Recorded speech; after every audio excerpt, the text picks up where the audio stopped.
Assalamualaikum warahmatullahi wabarakatuh. Waalaikumsalam warahmatullahi wabarakatuh. Pagi ini, Alhamdulillah, Ustaz. alhamdulillah kita masih mempunyai waktu untuk bicara-bicara beliau tentang hal-hal yang terkait dengan kebutuhan umat.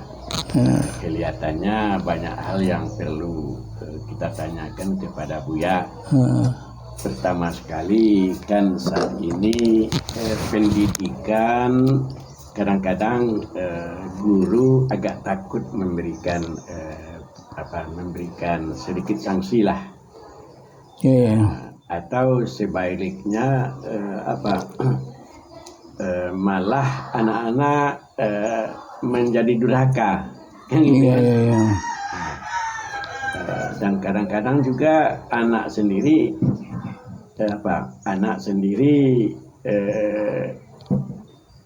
berlantas angan. Ini keras suaranya daripada orang tuanya, kan gitu kan. Saya merasa tidak ada risikonya. Ini diharapkan pencerahan kepada Buya. Tafadhol Buya. Ya, oke. Terima kasih. Assalamualaikum warahmatullahi wabarakatuh. Ini saya rasa penting ya, karena kita juga banyak mendengar pengalaman para orang tua ya dalam memberikan pendidikan. Tapi satu hal yang barangkali perlu menjadi catatan kita, bahwa dalam pendidikan itu, baik itu pendidikan di sekolah maupun pendidikan di rumah, itu prinsip reward and punishment itu tetap ada. Setiap anak didik yang punya prestasi itu harus kita berikan penghargaan ya. Penghargaan itu bisa dalam bentuk nilai-nilai baik yang terberikan seperti poin ya, tapi bisa juga dalam bentuk misalnya hadiah atau pujian yang sewajarnya gitu. Tapi kalau misalnya ada tindakan-tindakan yang misalnya yang tidak baik ya, seperti akhlak yang mazmumah, yang tercela misalnya, atau perbuatan-perbuatan yang sebetulnya tidak pantas dikerjakan oleh anak, maka si anak juga boleh kita berikan punishment ya, sanksi ya, tentu sesuai dengan usianya, dengan kepantasannya. Tetapi semua itu adalah dengan tujuan untuk agar anak ini berubah. Sanksi ini sama dengan iqab ini enggak? Ya, bahasa iqab itu sebetulnya kadang-kadang kita kan sudah bias ini. Kalau kita di iqab itu bagi kita sudah dianggap sesuatu yang neraka misalnya. Karena kita selalu mengaitkan iqab itu dengan neraka. Padahal iqab itu sebetulnya sanksi gitu. Bahasa sanksi itu ya sesuai dengan sesuai dengan kepantasannya. Kalau anak kecil ya tentu tidak iqab, bukan dihajar pakai tangan, pakai gasper, kan bukan itu. Jadi begini, seperti kita lihat misalnya ada Rasulullah SAW yang diriwayatkan oleh hadis yang menurut para muhaddisin termasuk hadis yang bagus ini ya. Tabrani riwayatnya murruhum bisalah. Ya. Jadi disabiin. Jadi kita disuruh menyuruh anak kita sholat pada umur 7 tahun. Wadribu hum 'alaiha di salah satu asyar. Jadi malah sini ada 13 tahun, jadi bukan 10 tahun. Jadi situ dikatakan ada juga mengatakan itu 10, tapi di sini dia mengatakan 13 ya. Jadi maksudnya begini, setelah umur 7 tahun anak kita ini disuruh sholat. Kemudian kalau sudah umur 10 tahun atau di sini ada 13 tahun tidak juga mau, itu pukul mereka dan menggunakan dorabah ya. Zaman kadang-kadang kita ini terlalu saklek ya, memanai dorabah itu dengan mukul. Karena pada dorabah itu kalau kita lihat dalam kamus Arab itu banyak pengertiannya, seperti misalnya mencontohkan bagaimana sholat yang benar gitu kan misalnya. Karena Allah SWT mengatakan innallaha la yastahi ayyadriba masalah ma ba'udah kan itu. Jadi situ artinya bukan pukul. Begitu juga misalnya idza darabtum fil ardi falajuna alaikum antakum salah. Apabila kamu melakukan perjalanan di muka bumi, maka tidak berdosa ketika kamu mendirikan salat. Ada juga misalnya darabah itu dimana dengan mudarabah misalnya. Saling musyarakah itu juga termasuk saling bekerja sama, sambil kerjasama. bukan saling memukul. Bukan saling memukul. Jadi memukul itu jangan kemudian kita apa. Nah di sini kalau kita kaitkan dengan memukul anak, bisa juga mensuruh dia pergi. Iya. Karena ya pergi, macam kan dia dia apa? Disuruh kalau kamu tidak sholat juga ya pergi kamu. Ayah nggak suka sama kamu misalnya kan. Berarti bukan harus pergi selamanya. Ya? Bukan pergi selama itu arti juga yang tolak tempat kan boleh pulang lagi kan gitu maksudnya. Jadi artinya apa? Tentu yang namanya sanksi, yang namanya apa itu harus sesuai dengan kepantasannya. Dan ini tujuannya mendidik. Ya, ini yang penting. Bukan mengikap, bukan memberikan sanksi kemudian menghukum dengan hukuman yang maksimal ya. Kemudian sehingga anak itu menjadi trauma. Dan malah kalau dia sholat nanti bukan karena dia dia menyembah Allah kemudian bersyukur kepada Allah SWT, tapi malah dia beribadah itu kenapa? Karena takut dipukul. Nah, ini tidak benar juga. Sama juga dengan orang-orang dulu nakut-nakutin sholat itu suruh, ya kamu tidak sholat nanti akan digigit nanti oleh ular Syaitul Akra dalam kubur nanti.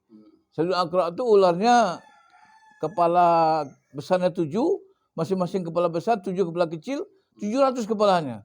Satu gigitan ular itu, kepala kecil akan nanti sakitnya 700 tahun. Itu kan luar biasa itu. Nah akhirnya apa? Yang terjadi nanti akhirnya anak-anak itu ditakut-takutin.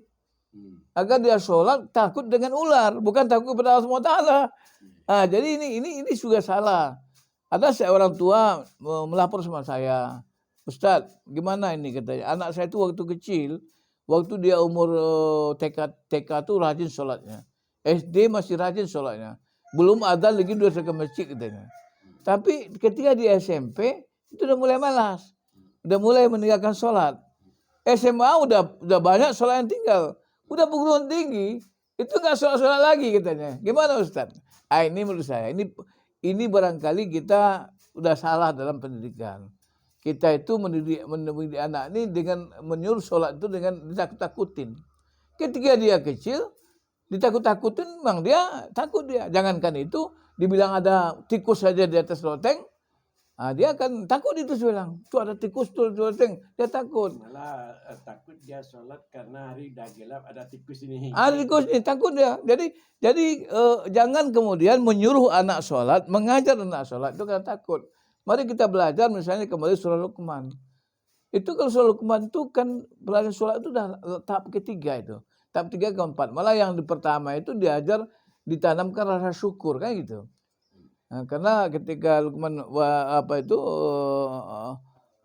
mengajar anaknya itu kan dia bunaya la tusyrik, tapi sebelumnya itu kan bersyukur kepada Allah kan gitu. Pendidikan kita harus berbasis rasa syukur. Artinya kita ciptakan pada anak kita ini Allah yang ciptakan. Kemudian kita ini juga adalah semua ini Allah ciptakan untuk kita. Munculkan rasa syukur, tumbuhkan rasa syukur pada anak. Kemudian rasa syukur itu yang kemudian dijadikan modal oleh kita untuk menyuruh anak kita sholat. Karena cinta kepada Allah. Karena mentauhidkan Allah SWT. Jangan karena ditakut-takutin. Akibatnya nanti kena rasa takutnya sudah hilang, dia berhenti sholat. Gitu. Jadi yang kita tanamkan adalah tauhid. Ya. Akidah kita Allah ciptakan, Allah yang menciptakan semua. Kita harus mensyukuri Allah SWT karena Allah terciptakan kita sebagai manusia. Coba Allah ciptakan kita sebagai tikus, gimana ya? Allah ciptakan kita sebagai kambing atau apa? Untung dan syukur kita Allah ciptakan kita pada manusia tanpa kita mengajukan persoalan apa-apa ya. Tanpa mengajukan apa, Allah jadikan kita sebagai manusia. Syukur itu yang perlu ditanamkan kepada anak, bukan ditakut-takutin ya. Nah oleh karena itu, kalau dia sudah sholatnya bukan karena takut dipukul, bukan karena takut dengan ular Syaitul Akra, insya Allah mudah-mudahan dia akan tertanam. Dia akan sholatnya tidak saja karena dia takut, tapi karena dia ingin bersyukur kepada Allah SWT, dia mencintai Allah SWT, karena dia yakin Allah lah yang memberikan kebaikan dan semua manfaat kepada dia. Mendidik anak itu tentu mesti disiplin. Tapi kalau secara berlebih-lebihan, akan ada kasus teman kita di Payakumbuh ini. Dia memukul anaknya marah karena dianggap agak remaja agak nakal lah sedikit kan, memperbaiki Honda suka apalah. Akhirnya sang bapak itu marah. Kemudian malah yang kena itu hampir putus tangannya karena marahnya kepada Iya, anaknya kan. iya, Ah, iya. gimana nih? Jadi ini begini, jadi artinya kita harus apa? Marah itu harus terkendali dan terukur. Hmm. Kalau yang dimarahin tuh anak kecil ya sesuai dengan kecilnya lah. Jangan kemudian marah itu jangan ikut sertakan iblis setan itu. Oh gitu ya. Itu marah itu yang berbahaya itu kalau kita sudah mengikut sertakan setan. Jadi kita kesetanan bukan marah lagi. Iya. Kesetanan. Jadi kadang-kadang kita pukul anak kita itu dengan kita tidak mikir, kadang-kadang timbul penyesalan. Iya. Dipukul pakai gasper segala macam, ya itu nggak boleh. Ini ada satu apa ya, satu pelajaran saya pernah dengar dulu dari guru saya itu. Dulu waktu di Medan itu ada sejarahnya seorang di sholat tarawih itu kan biasanya ramai anak-anak ya. Jadi biasanya yang namanya anak-anak itu tetap saya bercanda. Tapi kemudian satu waktu ketika bercanda dorongan itu akhirnya ada orang tua yang terjatuh. Hmm. Nah orang tua yang terjatuh itu sudah mendam rasa dendam dalam dirinya. Nanti dia sudah niat kalau dia habis sholat itu dia akan dihajar semua anak-anak itu. Nah ketika selesai sholat semua anak-anak yang bercanda itu lari kemudian karena takut dimarahin sama orang tua. Tapi ada satu anak dia tidak lari, dia tetap aja duduk tempatnya. Si orang tua ini karena tidak karena sudah kesetanan tidak terkendali akhirnya anak yang tinggal yang satu itu yang dihajar. Padahal dia tidak salah. Dia tuh tidak lari karena dia tidak takut. Karena dia buat salah. Dia tidak ikut bercanda itu. Tapi dia yang dihajar oleh orang tua itu. Akhirnya apa yang terjadi? Anak itu sejak itu tidak mau ke masjid dan tidak sholat. Sampai sudah dewasa. Tidak sholat dia. Nah ceritanya dia baru sholat kembali ketika ibunya sudah meninggal. Ibunya betul-betul minta sama dia kembali sholat. Baru dia sholat setelah. Ini apa? Karena ada kita ini kadang-kadang kesetanan. Kita mengajar anak kita, memukul anak kita kadang-kadang dengan cara yang tidak. Itu yang kita kan mungkin itu yang dimaksud dengan KDRT itu. Kekerasan rumah tangga. Begitu juga. Ini kan harus difahami dengan akal sehat. Jangan kemudian ada juga sekarang sedikit dimarahin lalu kemudian KDRT. Akhirnya anak-anak jadi apa? Jadi semaunya gitu. Oh ibu tidak boleh marahi, bapak tidak boleh marahi, tidak boleh berikan sanksi. Ini harus ada batasannya, harus terukur. Hukum itu juga harus dijelaskan. Jadi undang-undang seperti itu harus dijelaskan. Yang KDRT itu apa sih? Jangan kemudian setiap apa saja anak sedikit dipijit sedikit, apa sedikit lalu karena apa? Pada sunnah itu soal memukul juga apa? Seperti misalnya, contoh aja misalnya dalam Quran itu soal istri ya, istri yang melakukan kesalahan lalu bangkang melawan pada suaminya, kamu juga dipukul. Tapi pukul sana bukan itu pukul sayang, pukul benci. Dan kemudian dihajar istrinya itu nggak bagus. Sampai copot giginya. Jadi pukul sana itu artinya memberikan sanksi ya. Mungkin perempuan mungkin diginiin dia sedikit. Ya kalau memukul istri itu rugi kita. Lebih baik menyayangi dia. Ya, artinya pukul itu pukul sayang. Kamu gini. Mungkin dipukul dikit. Bagi istri yang harus perasaannya, mungkin sedikit saja ini sudah apa. Jangan kemudian karena ada, ini Al-Quran boleh. Jangan Quran disalahkan. Jangan Quran dibawa-bawa. Kita yang tidak tahu bagaimana cara mengamalkannya. Memarahi itu tidak boleh. Mendidik ya. Jadi setiap apa ini, baik anak maupun istri itu tujuannya pendidikan. Jadi perbaikan. Bukan penghajaran, bukan iqab itu, bukan berikan sanksi sampai dia kemudian sampai anak itu jadi trauma. Dan ingat ya, anak yang kemudian diberikan hukuman-hukuman yang tidak setimpal, yang terlalu berlebihan itu akan menaruh dendam. Jadi kalau seandainya sang suami istrinya melawan kepada dia, nah itu dalam suatu sisi berarti kelemahan suami juga itu. Iya, kan tentu ya. Kalau suami kenapa misalnya istri melawan? Seakan begini Pak, kan suami istri melawan mungkin ada sesuatu yang tidak mungkin haknya yang tidak diberi. Mungkin karena juga nih Pak, maaf ini ya. Ada suami yang suka makan enak ya, tapi bakhil kan ada juga itu. Ada kalau makannya mau ikan, mau daging, mau yang enak-enak, ayam. Tapi kalau soal belanja, soal nafkah itu kasihnya sedikit. Jadi Malah enggak dikasih. Ya. malah ada dikasih. Mau makan ayam tapi jadi begini. Jadi kalau di rumah tangga itu menurut saya Pak. Iya, Jadi bukan filosofi itu kan hak dan kewajiban. iya. Tapi kewajiban hak. Laksanakan kewajiban insya Allah hak diterima. Tapi kalau seorang suami menuntut haknya, istri menuntut haknya, sementara kewajibannya tidak dibayar, maka itu susah.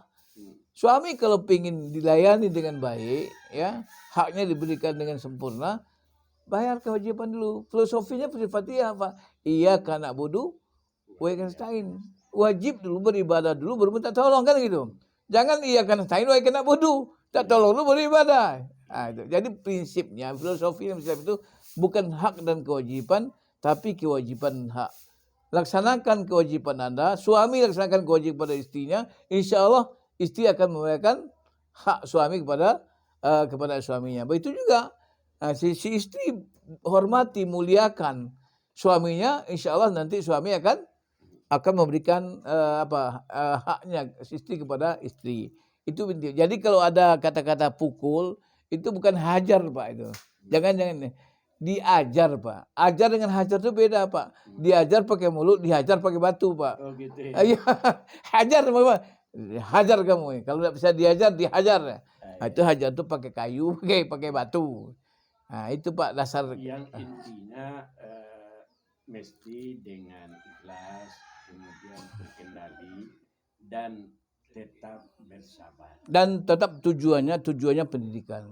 Merubah daripada yang tidak baik pada yang baik itu tujuannya Mungkin Pak. 1 menit lagi Bu ya. Ya. Nah, sebelum itu mungkin kata kuncinya ini lagi. Kata kuncinya gini Pak. Jadi dalam kehidupan kita, dalam mendidik, dalam rumah tangga itu ada namanya prinsip ya. Prinsip reward and punishment itu. Allah SWT itu sudah memberikan petunjuk. Apa petunjuknya?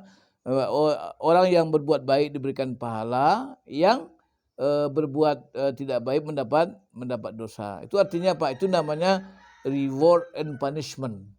Ada bagi orang yang berbuat baik dapat kebaikan, bagi orang yang berbuat buruk dapat keburukan. Itu sesuai dengan apa yang Allah SWT firmankan, fa amma man thaqulat mawazinuh fa huwa fi 'ishatin radiyah wa amma man khafat mawazinuh fa ummuhu hawiyah wa ma adraka ma hiya narun hamiyah. Jadi Allah SWT sudah mengajarkan